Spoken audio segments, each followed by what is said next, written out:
Okay, so good day everyone. And for this video, we will be discussing the anemia that is associated with increased red cell destruction. I am Eden, and together with my group mates, Carmel, Trisha May, Siti Renisa, and Najmia, we're going to share to you our understanding about anemia that is associated with increased red cell destruction. So to start, may I introduce to you our coverage for this discussion. So the introduction and definition of the anemia that is associated with red cell destruction and classification of hemolytic anemia, specifically in the spectrum of intrinsic and extrinsic hemolytic anemia. And our reference, so we base our discussion on the Rodax Hematology 6th edition, our reference book. So, okay, since this topic is quite very long, so I think we cannot make it by just a single video. So, for the classification of hemolytic anemia, we're going to take a video discussion for another video. So, we are expecting you all for the next video for this classification of hemolytic anemia. But by this video, first let us tackle what is this anemia that is associated with increased red cell destruction. Specifically, we will introducing to you its background and overviewing of the of its classification. So, okay, let's start. So, by the way, did you know that the anemia that is associated with increased red cell destruction is called hemolytic anemia? So take note that the general term of all of the anemias that is associated with increased red cell destruction are called hemolytic anemia. So again, hemolytic anemia is the increased red cell destruction. And under this condition, so of course, again, there is destruction of red blood cells. And since there are destruction of red blood cells, so our body has a compensatory mechanism, and that is by our bone marrow. So the compensatory mechanism of our bone marrow is it's accelerate the RBC production. So why? Because it is in order to regulate the blood loss due to destruction. Now, when we can say it is already a hemolytic anemia, so we can finally say that it is a hemolytic anemia when our bone marrow cannot compensate anymore the production of RBCs. So of course, pag continuous, rapid, and increase na ang destruction of red blood cells, so there would be a time na our bone marrow cannot compensate anymore RBC production. So that's the time na finally we can say it is already a hemolytic anemia. Okay, so as a promise that we will going to have an overview of the classification of hemolytic anemia. So may I introduce to you the two classification of the hemolytic anemia in the spectrum of intrinsic versus extrinsic hemolytic anemia. So okay, let's start in the intrinsic hemolytic anemia. So if they say in, meaning inside or within the red blood cells, so meaning that the defects here is in the red blood cells. So the hemolysis is due to the defect within the erythrocyte. And while extrinsic, so by the word ex, so meaning from the external, so meaning that the destruction of red blood cells is due to the factor that is outside of the red blood cells. And to be more specific, in intrinsic hemolytic anemia, the RBC is defect, while in extrinsic hemolytic anemia, the RBCs are healthy, but its environment are the problem. Okay, so take note of that. And also, I just want to emphasize that in intrinsic hemolytic anemia, so for example, if ang defect RBC will be transfused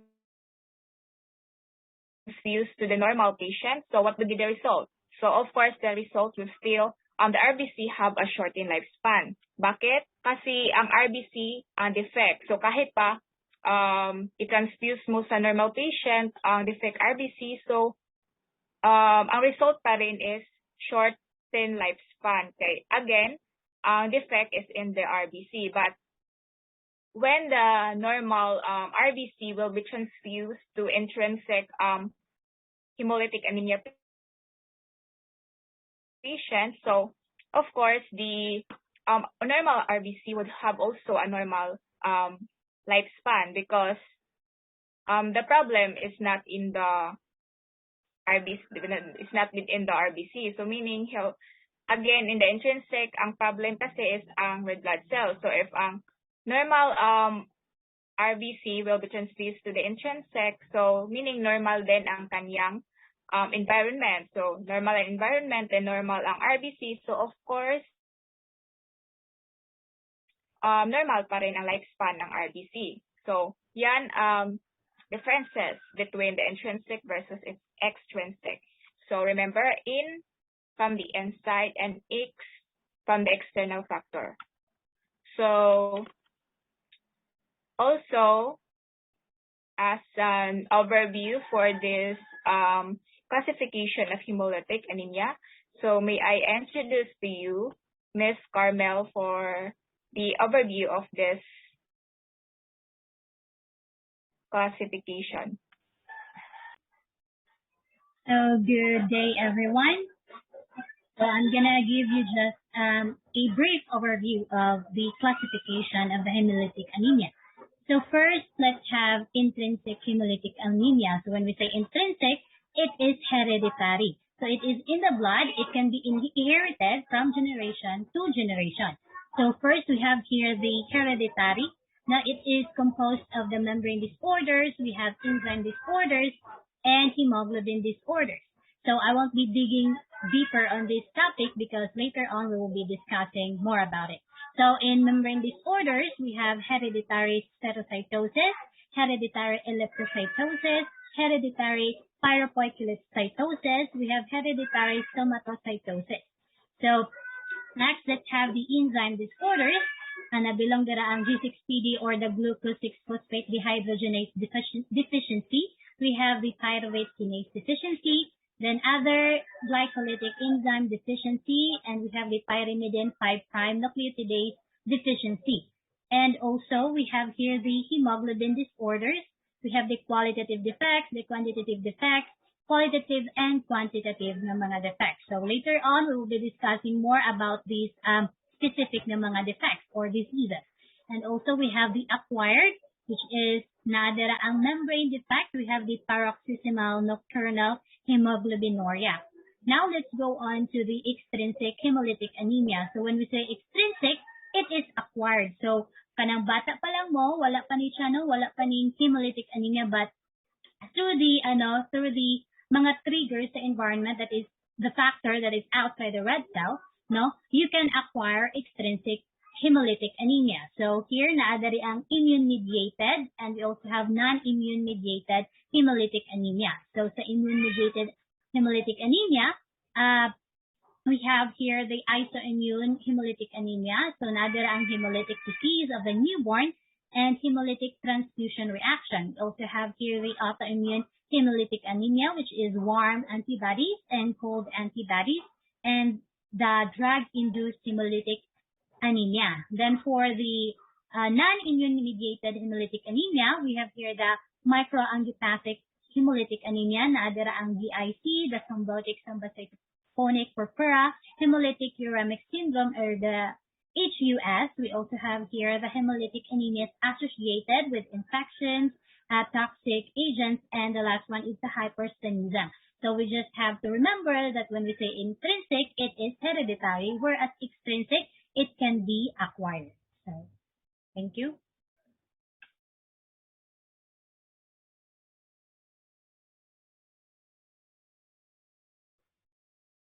Okay, that would be all for the introduction and a little bit background of the anemia that is associated with increased red cell destruction.